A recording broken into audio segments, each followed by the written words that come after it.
దైవజనులకు కూడా కష్టాలు వస్తాయా? దైవజనులకు కూడా భారాలు ఉంటాయా? దైవజనులు కూడా నలిగిపోయే పరిస్థితులు వస్తాయంటే వస్తాయండి.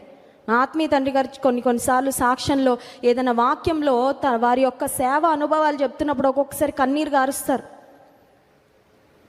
ఎందుకంటే దైవజనులు కూడా కన్నీరు గుండా వెళ్ళారు, ఆహారం లేని పరిస్థితుల గుండా వెళ్ళారు, ప్రభు కొరకు శ్రమలు అనుభవించారు, కొన్ని ఇబ్బందికరమైన పరిస్థితుల గుండా వెళ్ళారు.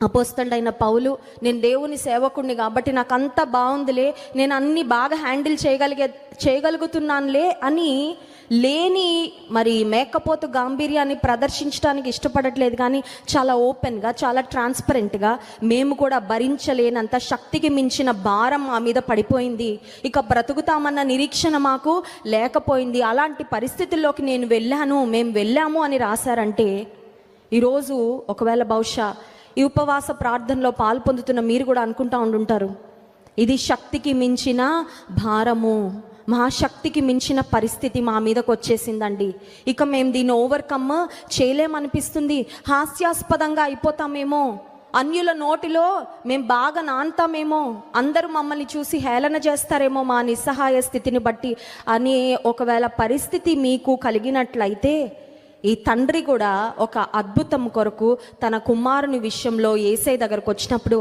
కానీ ఈ తండ్రి he has come to the right place, ఎక్కడికి రావాలో అక్కడికి వచ్చాడు, ఒక విశ్వాసంతో నిరీక్షణతో వచ్చాడు. దేవుడు ఖచ్చితంగా నా కొడుకుకి అద్భుతం చేస్తాడు అని వచ్చి అడుగుతున్నాడు.